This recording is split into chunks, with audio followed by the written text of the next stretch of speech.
So, good morning. Welcome to an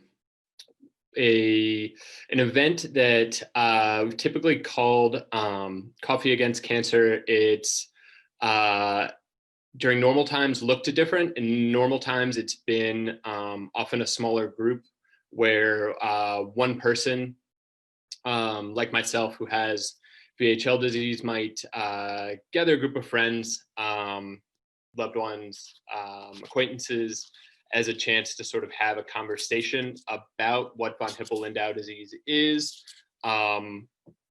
what impact it has on their life, but also some exciting stuff going on in research. And it's in that setting, the conversation part of it is maybe a little more natural and a little more easy.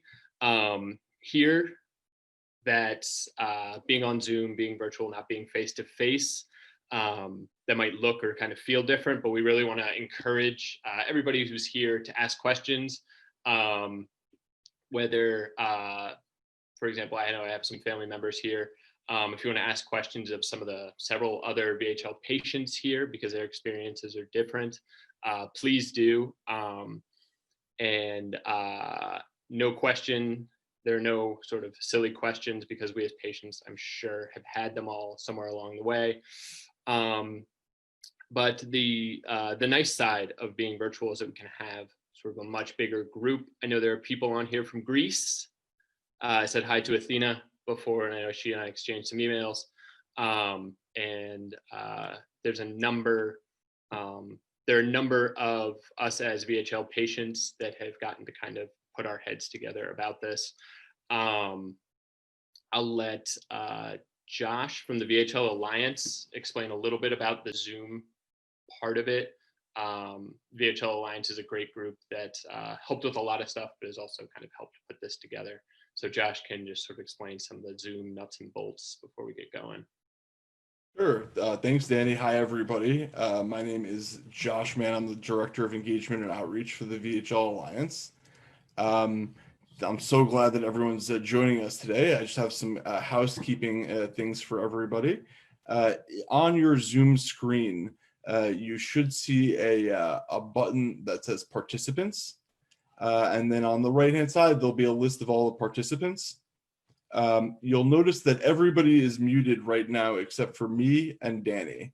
Everyone will continue to be muted, but then below you'll see there's a green yes button. That's essentially raises your hand or lets us know that you want to join the conversation. So if you click that, then we'll know you want to join, and then we will unmute you so you could join. There's a lot of people here, so if you could just say your name and where you're from, or just your name before you speak so we know who's speaking. And then also, you'll notice that there in the top right corner, there should be something that says either gallery view or a speaker view. You're going to want to click speaker view. And that way you'll see blown up whoever is speaking. And that'll be the easiest way to participate in the conversation. If anybody has any questions or doesn't want to be on audio, there's also a chat button on the bottom, and you can click that. And if you want to send a chat message to the entire group, you could do that. Or if you have have a question that you just want to ask specifically either Danny or one of the people who work at the VHL Alliance, so me, Heidi Leone is on the call, our Director of Advancement, and Eileen Sussman, our Executive Director. So you could send any of us a private message as well. If anybody has any questions, just let us know. Thank you for being here. Back to you, Danny. Cool. So there are a number of other people who have, I guess we put our heads together during this week and kind of highlighted some things that we think are interesting, we think are worth sharing, but we very much want to follow sort of any questions that come up. Nancy Spector is here, Lisa, Carrie, I don't want to leave anybody out. Bethany, I'm not sure will be live. She's on the West Coast. Doug Carl, Joseph is here. Joseph is, I think, Joseph Heitzler is one of sort of newer getting involved, but I know he's a VHLer. So these are some of the other people that I think might chime in later. One of the cool things about VHL sort of events for me as a patient has been connecting with other people in my position, but also seeing how their experiences are super different. So one of the things we thought we would do to start off would be a little VHL trivia using the Zoom poll. We're using the Zoom poll feature because I think it's just easier to do it right through Zoom. So it shows up as sort of as a poll, and it'll show results just based on on what people choose. But there's a number of questions here that are all multiple choice. There are no bad guesses. These are all questions that 15 years ago, I wouldn't have known any of the answers to. And so hopefully the goal here is just to sort of bring out some things that people might have more questions about. So I'm gonna hit launch on this poll, and it'll give you, I think there's seven questions that you can take a look at, and hopefully they'll generate some questions or comments. Are there any of these questions that struck you guys as more interesting before I kind of end the poll and show the results? Morning, everyone. Sean Desjardins. I'm a colleague of Danny's at Westminster School. Assuming the answer to the first question is yes, about a genetic basis, I was curious about skipping generation. So that was the second question. So does this always skip a generation, or does it ever skip a generation? Yeah, so I figured I have expected you or Mark DeCanter to ask about these. Yeah, so VHL has a genetic basis. Everyone has the VHL gene. For us who have the gene have the disease, there's some sort of a mutation. It's a dominant trait, so it doesn't skip generations. There are people here, I don't have children, but there are other, I know, VHLers here in the call who do have children. Some have children with the disease, some who don't. But no, it doesn't skip generations. There are people who are more or less sort of expressive, and who have all of our cases are different. And there's sort of more to dig into on that, but yeah, it's a genetic disorder. And actually, something interesting is that the VHL gene, its job is to suppress tumor growth. And so while certain types of tumors are sort of show up for us, certain sort of specific types that are sort of trademarks of VHL, that tumor or that suppressor gene actually has a role in a lot of other types of cancers. And so there's a lot of research on it by all sorts of different centers. So that's something that's super interesting. So about 20% of people with VHL didn't inherit it from a parent. So that's like me, we're called de novo. And that means that we just sort of happened to mutate that gene somewhere in the process, and otherwise it's inherited. Hey, Danny, this is Josh. Yeah. I would also say that every human being alive has hundreds and hundreds of genetic mutations. There we go. For somebody who did not inherit VHL, it just randomly happened to be that one of those genetic mutations that they have happens to be in the VHL gene, and may cause the manifestations of VHL. But everybody alive has hundreds of different genetic mutations, most of which are inconsequential and cause no issues. Right. And I am not a scientist. I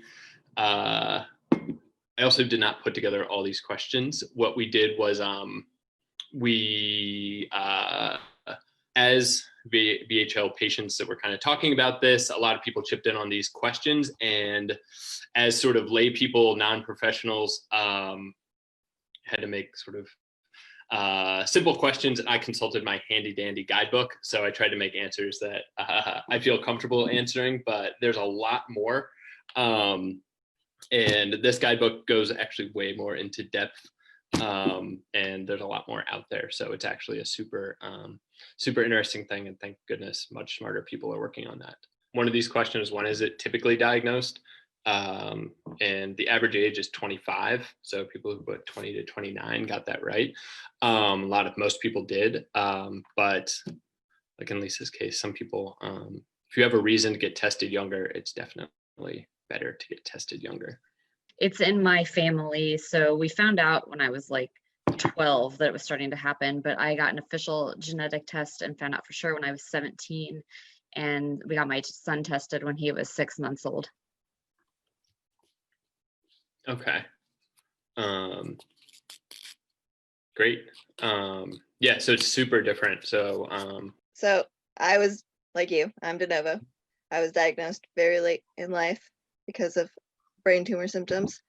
Found out, fortunately, that I'm the only one in my family. Had to have everybody get tested though, just in case, because sometimes people with VHL have no visible symptoms at all, like I did for most of my life so far. Yeah, mine was similar. I had a brain tumor, and so there's a reason people get tested. Either it's in their family or certain types of symptoms show up, and we go from there. So my father is the original mutation in our family. Mm-hmm. And my brother and I, just because, like you said, right, he had symptoms and we didn't know why. So he and my mom went to get him checked out.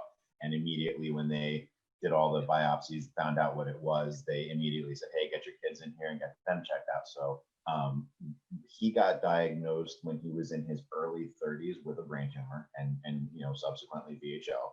And my brother and I were 9 and 4 at the time. So Dad had no expressions of tumors until he was in his early 30s.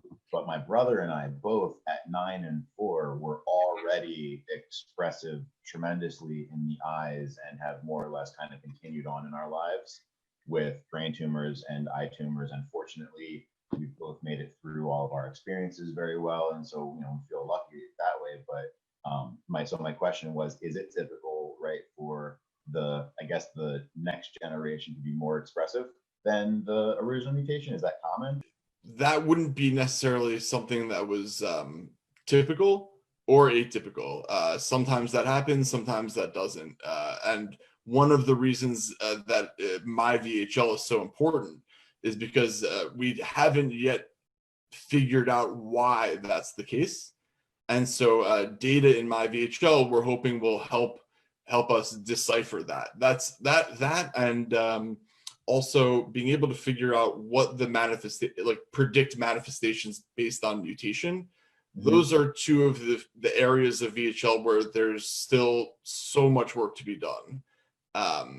And so that hopefully will, in the future, understanding that will unlock answers to questions like what you just asked. And hopefully will bring about some great treatments and will sort of change how VHL is taken care of.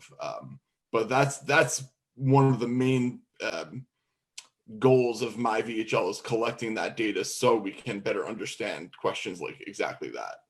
Excellent. Yeah. I appreciate that. Thanks very much. Awesome. So the My VHL that Josh was referencing is a sort of self-reported patient can share your medical records with it, but it's a way of collecting lifestyle information and results and allowing sort of long-term research to find those kinds of things. And it's something I participate in, and it's something VHLA supports us in a lot. There's a couple questions in here in the chat. Making sure I didn't jump over anybody. Noreen's question, if you have it, will it always be passed down? It's 50% chance that a child will inherit it from a parent who has it. Which of these strategies is used to manage or slow the progression of VHL symptoms in patients? Everything from regular screenings, open surgery, minimally invasive surgery, radiosurgery, cryotherapy, ablation, laser surgery, and pharmaceuticals. The answer is all the above, but the regular screenings are the most important thing. And getting regular screenings is important because it's easier to, this is how it's always been explained to me, easier to manage, it's easier to deal with these tumors when they're small than when they're large, basically. And as my neurologists have explained to me, you want to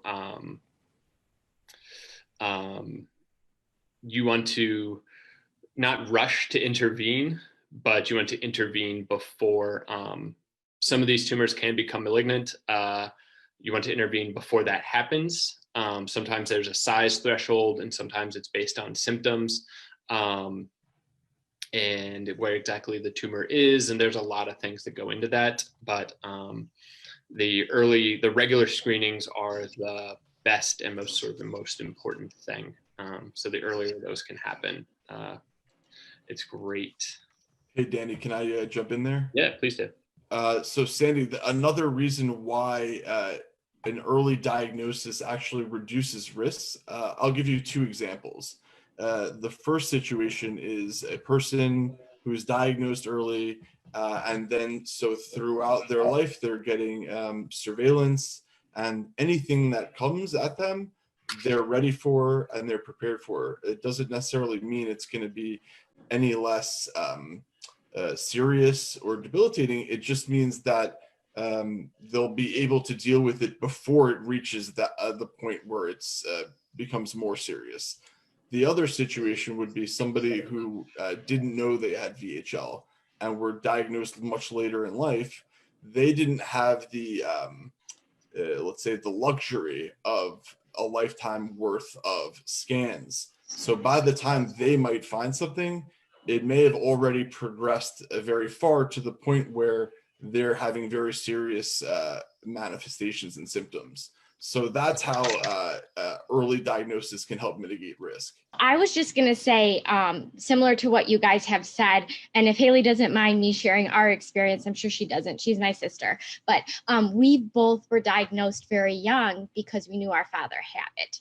But our personal histories with VHL are very different. My sister's first diagnosis with VHL was extremely scary because by the time we realized she had VHL, she had a tumor that was going unchecked for a long time. So she had a massive tumor in her endolymphatic sac. She had a 13.5-hour procedure. She had a lot of repercussions. I didn't have my first tumor until I was 34, and I knew I had it for 10 years before I had surgery. So I watched it every year. I watched it grow. I had time to prepare for it, and I was never playing catch up. And so that's why knowing about VHL is so important. You know what I mean? You can't fight a battle you don't know you're even fighting. So Joseph had a question on the radio surgery, and radiosurgery is a cool option for certain types of tumors in certain places, but like anything else, having conversations with your doctors and having being connected and having sort of a plan to follow stuff is the most important thing. Eileen mentioned, I think the one or two questions we haven't off here we haven't gotten to. So one is number 3. The question number 3 was how many different organs are affected by VHL, and it's 10, which is quite a few. Brain and spinal cord, kidneys and pancreas, adrenal gland. What else am I missing? Retina, inner ear, reproductive tract, and even more rarely liver and lungs. Yes, so it's quite a few and requires really sort of coordinated coordinated care. I don't know if any of the VHL patients here want to chip in and share kind of what their experience getting care has been like. Because our diagnosis started when we were young, and we had the opportunity for the early scanning. We started, my brother and I, right off at Vhl Hospital in Philadelphia with Carol and Jerry Shields and a slew of students from around the world at the time. They were in the middle of a lot of learning. So we saw a lot of doctors of different levels from all over the world right in Philadelphia, which, looking back at it, is a really interesting version of some of this for ourselves, because it was kind of like above and beyond the care and treatment and just like another experience. And I've been back and forth between Thomas Jefferson University Hospital and UPenn Hospital, PenMed now, for craniotomies and radio surgeries. And we've hopped back and forth for the craniotomies, actually following Dr. Kevin Judy out there, because he was the person we went with for my first one, and things went so well that he has now been, he's seen my brother and I for craniotomies quite a few times at this point. So we're all kind of family now, which is another interesting part of this, how close we get to our doctors. Absolutely. Yeah, and I volunteered to share our story as well. Emily and I have a unique perspective. I really appreciate all the work that the Alliance is doing, because right now my sister and I are both staying at a clinical care center in Michigan, which is huge, because if you think about it, for those who don't know a lot about VHL, you know, if I have tumors in my brain and my ear and my eyes and in my kidneys, you're going to need to see so many different doctors. And unfortunately, when we were first starting with our care, when we found out we had the disease, we weren't going to a clinical care center. So I kind of had to play quarterback and tell my primary care doctor, no, I need an MRI for my brain. No, I need one for my kidneys as well. No, I need to be sent to this specialist. I need to be sent to that specialist. So it's something that I had to do a lot of coordination myself, and my doctors weren't talking to each other. So I would have to be the intermediary and make sure that everybody knew what was going on. And that was also the case when I was living in Florida. They opened a clinical care center in Tampa right as I was moving back to Michigan. But at that time, I decided it was really important to go to the University of Michigan Clinical Care Center. It's about an hour and a half from me, so it's not right around the corner, but it's well worth my time, because I have one person there from the cancer genetics team who, you know, orders all of my testing, reviews all of the results, puts me in coordination with all the different doctors that I need to see. So that's been a huge step in the right direction for our care. And I feel like I'm getting more comprehensive care because of it. I feel like everybody knows what's going on. They're working together. So that's been really huge for us. And it's really important work that the Alliance is doing to get those clinical care centers up and running. Yeah, I've had a similar experience. I was very lucky to have a very good first brain surgery, but it was not a doctor who's experienced in VHL, but he knew enough to tell me, based on the type of tumor I had, you need to get tested for this, and then you need to go find doctors who know what it is so that they can coordinate it, because it's going to be hard. And that was a great piece of advice, and he knew of the Alliance, and that's how kind of I got in the door with them. I just was going to mention about the VHL clinical care centers, as Haley mentioned. I was going to bring that up because we recently moved here to Utah from New Mexico for various reasons. But one of the reasons at the very top of the list was the VHL Care Center. My daughter was going to school here and ended up needing a brain surgery, even though we were tracking things. A cyst caught us all by surprise. But once we saw how the clinical care center was helping us, and then we got all our kids on board with it. And me, the nurse there for the clinical care center is almost like someone with ESP. She's tracking all our cases. She's actually tracking every hospital visit or every appointment we have, even the ones that aren't related to VHL. So send a note or call and say, hey, how are you doing? How are you dealing with this? And it's just incredibly valuable.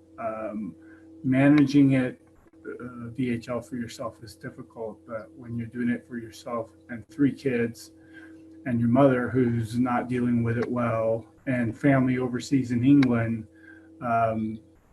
leaning on other people for help, especially at the clinical care centers. And I want to say the VHL Alliance. I was diagnosed when it was first started, and just the wealth of knowledge, or even helping me find doctors to deal with things. As Haley mentioned, I'm sure you're all in the same boat. I had a doctor who told me, "You're the patient I've always waited to meet," because I've heard about VHL, but never treated anybody. So I just want to encourage everyone. A clinical care center or the National Institutes of Health are huge, to ask for some help. And Josh will always chime in if you put a question on Facebook. One thing I enjoy when I go to the clinical care center I go to, which is Vanderbilt University in Nashville, Tennessee, is it's a teaching hospital. So there's always students that come in, and I think Joseph mentioned this as well. And I really enjoy having the opportunity to talk to the students, and always, really put myself out there to provide them as much information I can about my specific situation, because I might be the only VHL patient they ever see, or, maybe they'll encounter more in their practice and they'll know what to expect and what to ask. So, I really embrace that, and I hope you all will as well. And then I would also just mention that finding the right doctor is so important, because when I was first diagnosed, which I was 38, I guess it was when I was diagnosed, it's just so important that you arm yourself with the information you can get from VHLA, and that you go in and you're ready to ask questions. Don't be afraid to ask questions. My first diagnosis was renal cell carcinoma, and I was referred to a doctor who was very good at what she did, but she knew nothing about VHL. And so her first course of action was partial nephrectomy, which was completely uncalled for pursuant to the guidelines. And thankfully, she took it back to some other folks in her practice, and everybody agreed I needed to go see someone else. And that's how I ended up at Vanderbilt. So, just because your doctor say you need to have surgery, don't assume that has to happen tomorrow or next week. Step back if you can and take a minute to investigate it and see what needs to happen next. So we're out of Kansas City, Missouri, and we actually it's me and my mother. We go to the University of Kansas Hospital to go get our care. Dr. Eric Rush is our primary. He's the one that kind of just farms out all the scans. And like they were mentioning earlier, how nice that is to just be a one-stop shop of, hey, yeah, it's time for you to get another spine and brain, and, we need to check on this, check on that, etc. And then the person that actually not oversees Dr. Rush, but she's been our genetic counselor, is Debbie Collins, and she is fabulous. So we are, 4 or 5 generations, I think, deep. They think of VHL, as far as we can tell. So Debbie actually has a whole tree made out for our family, essentially. And she'll ask about, my mother's side. She'll be like, okay, so, Stacy, how is, your cousin's child? Have they been tested for VHL? It's like, no, not yet. Or yes, and they are positive, or no, they're negative. And she'll, okay. And so then she'll make another note on her tree, and just kind of keep track of it all through there. And I think that's really helpful, not only for us, as to see, but also to be in touch, and then hopefully in touch with the VHL Center to then farm information back to you guys and get data for you all, so that way we can kind of keep this circle going. Andrea, I know you had said you were nervous going into new scans or upcoming scans? How's that? This will be my first official scans since my surgery 2 years ago. I was diagnosed in July 2018, and November 2018 I had surgery. So this is going to be my first full body, like head, spine, and they're going to check my abdomen again. And it's just kind of nervous about it. because I've only had my abdomen done. I've never had my head or my spine done. I'm glad you got family, and I'm sure you'll get more hugs going into it. Yeah, I think that's it's a very common experience. I'm really good at, I know speaking for myself, I'm good at the MRIs. I've had a lot, but the anxiety about the results is a big thing. The anxiety gets better a little less each year, and everyone's personal experience is different, but for me it was a month out is where I was just like kind of mentally mortified, and then now it's down to a couple days before I'll think about it, and those worst case scenario thoughts occasionally pop in, but it's not as overwhelming as it was at the beginning. Yeah, as Joseph asked sort of relatedly, focus on mental well-being. I know the VHL Alliance events have helped, and they're doing a tremendous amount right now. There are a lot of virtual events and a lot of calls to connect. So reaching out to Josh can also get you in touch with some of those things, because they're really nice.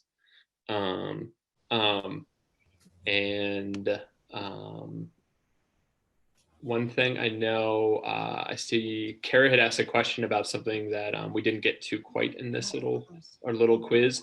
About 10,000 people in the US have it. And that makes it a very rare disease. I know I'd never met anyone else with it until about 2 years ago at a VHL event, VHLA event. And I think that's why this organization has been so important, not just for me, but for us. They helped me find my clinical care center at Massachusetts General Hospital. I'll be at Vanderbilt when I move next year. But that's huge. They provide funding for research. They do an incredible amount in addition to some really wonderful events that they put on each year. And they're a couple of really wonderful people who do a lot of work to support and connect the 10,000 of us who are kind of scattered all around the country. Heidi had just messaged me and asked if I would talk quickly. I'll try to be brief. If there's anything specific anybody wants to know, they can type it in there about my son's diagnosis. Basically, we obviously knew it was a 50-50 chance going in, went through it, had him tested when he was 6 months old, found out he had it. And obviously, it's a little weird. It seems like I chose to have him, but it feels different. Sorry, I'm very emotional. But it feels different, just because nothing's been wrong with him, and hopefully nothing ever will be, but who knows? It just feels different to have your child involved and knowing that something could happen with him, but I also know going into it that I can get the best care for him. I talked with the VHL Alliance, I talked with the clinical care center here, I talked with other parents in Indiana who have VHL kids, and I found an amazing pediatric oncologist who can coordinate all of his care. So I have somebody awesome to just watch things for him, and I know that he'll be taken care of. So I'm emotional too, Lisa, so you're probably gonna make me cry. But I wanted to share the similar story. My sister and I both have VHL, and we both made the decision to have children. If anybody questions it at all, that's something that they question for themselves, not for me. My decision was right. And I don't know if you were there when I shared this. I forget I think it was maybe in LA that I shared it, Lisa, but people have asked me maybe why I didn't do the pre-implantation genetic diagnosis, the types of options to ensure that your child doesn't have VHL. And that was a personal decision for us. And the moment that I got my daughter's diagnosis, Emily and I have 3 kids combined, and her son doesn't have it and my oldest doesn't have it. So we were really hoping for the trifecta, that we could knock it out this generation. And when I got Brooklyn's diagnosis, immediately I had a little bit of guilt for not doing the genetics. But then I realized, I had this epiphany that had I done that, they would have thrown her egg away. That would have been a bad egg, and they would have thrown it away, and I would have a completely different child, which at this point, that gets me through it every single day, that I made the right decision. And, we're going to do what we're going to do. Another thing that Emily and I both talked about is, had my father known the 50-50 chance and he decided not to have us, you know, what would the world look like today? To piggyback off of what she said, actually, when my dad got his first diagnosis, they treated VHL very differently back then.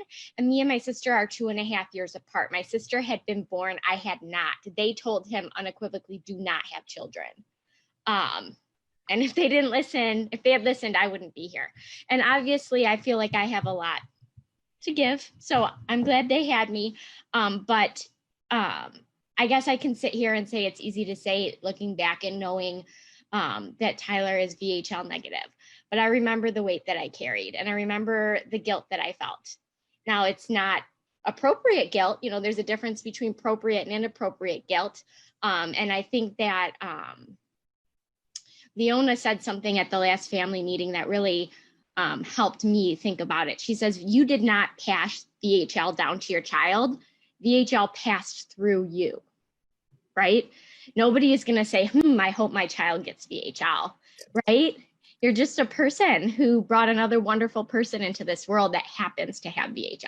And I think that's a nice, more, you know, easy way to think of it. It passed through you. You didn't give it to them. Yeah, thank you for sharing. It's really, I couldn't imagine being in that parent situation. So the very positive sort of impact, outlook that so many VHL parents I've talked to have on it's really been impressive to me. I just want to share a few things about my family in Greece because we were undiagnosed. So we have no any genetic test or anything. I just have my daughter who have also VHL. I think it's a gift from God for me. We had several surgeries. We had difficulties, but I think people with VHL have some extra gifts that God gave us in order to proceed with our lives and all those difficulties. And I have to tell to everyone that if they can do the prenatal tests, it's okay. But if we have a child with VHL, it's your decision to keep it or not. But it's a blessing from God to have a child with VHL. According to my case and my daughter, who gave me strength, and he helped me have our organization in Greece, helping 40 families and building a doctor's team in order to follow our patients, because we don't have a center that can help us all at once. So we have to do several visits to several doctors and find out what we have to do and why, and if we have to do a surgery or not. And VHL Alliance, Joyce Graf, Elaine, and everyone helped us building our team and have us our handbook and help our doctors learn about VHL and help people in Greece. And we have a different situation here in Greece. It's not a 50-50 case when you have VHL for your children, because in the families with more than 3 children, if you have 4 children, 3 of them may have VHL. In the prenatal tests, also, most of them have VHL. I don't know if it's Greek gene, it's the Greek VHL gene, but it's very, very strong. And we have more members in our families than usual. I have to thank all of you in VHL Alliance. We love you. We give you greetings from Greece. I have to have a conference with some deafs because I learned Greek Sign Language in order to help them. And if you want to share anything more, you can send me a mail and I will be happy to share with you any question or any experience from our field. Happy to see you all. Hugs and kisses from Greece. Thank you so much for sharing, Athena. That's wonderful. And you have such a good outlook on it, despite how hard it's been on your family. I think one of the most important things that's come through from a lot of these comments is what the Alliance has done, and what a just wonderful resource it is. And as we're kind of beginning VHL Awareness Month this May, I think it's a good moment to kind of pause and highlight some of the amazing things that they do lately. They've had a number of virtual events that have been a huge resource for people. But additionally, their website, vhl.org, is, share screen, is just a tremendous resource. There are things for patients, everything from sort of the nuts and bolts we shared earlier to different resources. There are things for clinicians and researchers, and it's just a tremendous resource, and it's something that I always try to support, both by just sort of being part of taking part in activities, but also financially. And it's a huge thing for us as patients. So the last thing I'll mention, for me personally, a number of VHLers are participating in an event this May called Clippers Against Cancer, and it's a fundraising event. For me, I've chosen to participate, and I can't speak for everyone, but I have a big scar on the back of my head from my first surgery. It's the most visible of my numerous scars, and if I raise a certain amount of money, I'll shave my head and make my scar visible as just sort of a way of showing it off and letting it breathe, because it gets questions. People ask, and that's allowed me to connect with other people who have had brain tumors for other reasons, or people who know people who have had brain tumors. And so it's something that just as far as an awareness thing has always been sort of impactful, because it's amazing to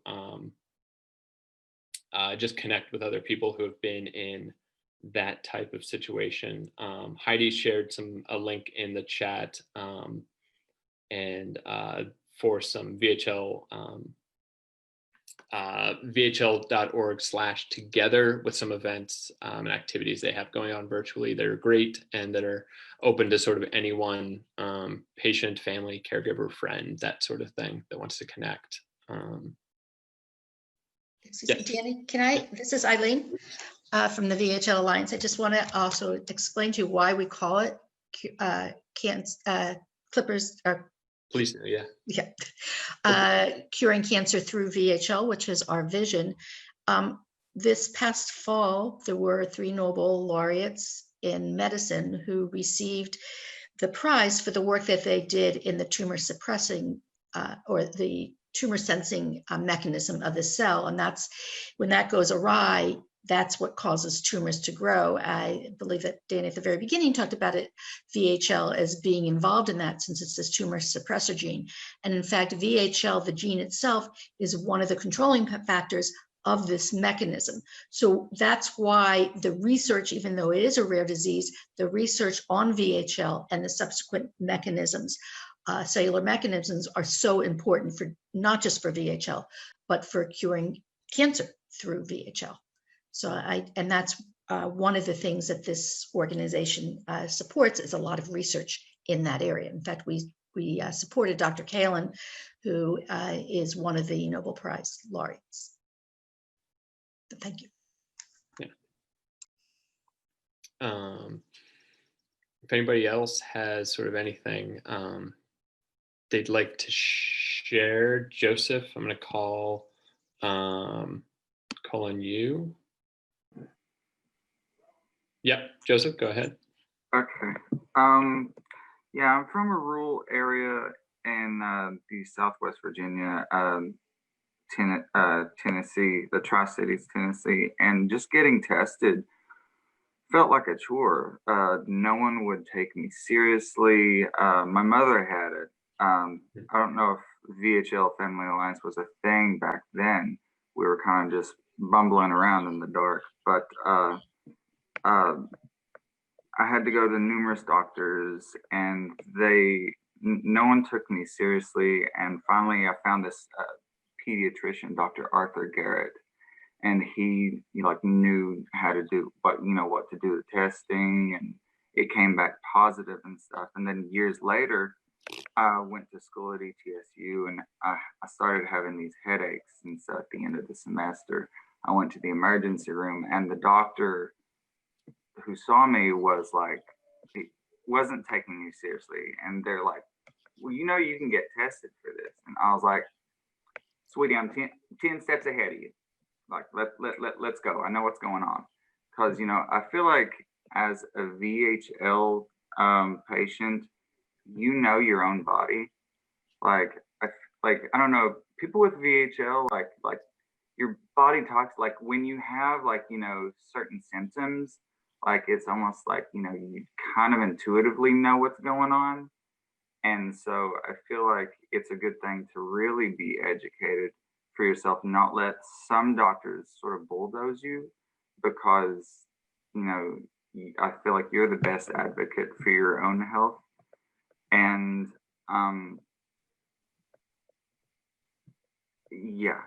that's kind of what I'm sorry. Yeah, no, that's okay. That's okay. And I think that frustration is a common feeling. But when you find something that works and find doctors that take you seriously, that's the most important thing. And that's not necessarily a VHL specific thing, even though it's a big deal for us. Finding doctors who take any, learning to self-advocate with doctors is really important. So I'm glad you're starting to have. Can I say one more thing? Sure.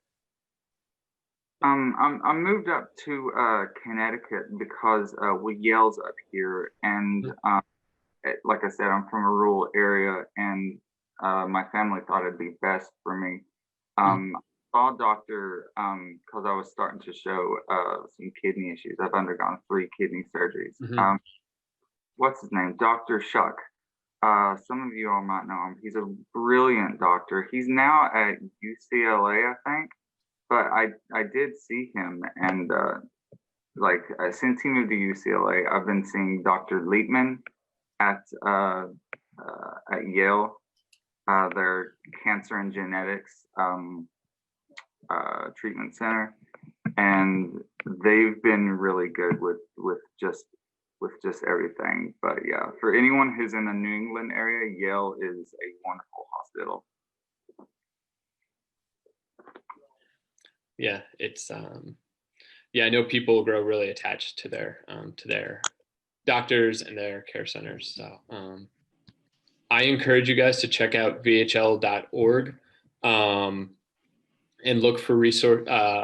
Just check it out, see what great work they're all doing. I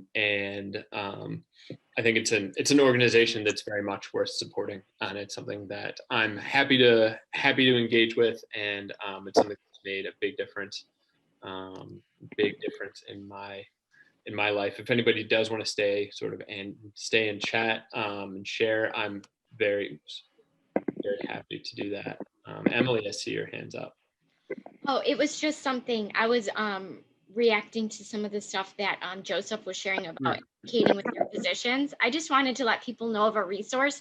The VHL Alliance has emergency cards that you can put right in your wallet, and it's meant to go like right behind your ID, so emergency responders can find it, and it gives a lot of information about VHL. And I found that if people are dismissive, I whip out that card and say, here, read this, and then they take you a little more seriously. So I highly recommend that people get them. You can look it up on VHL. I'm sure Josh can connect you how to get them. Yeah, just a resource.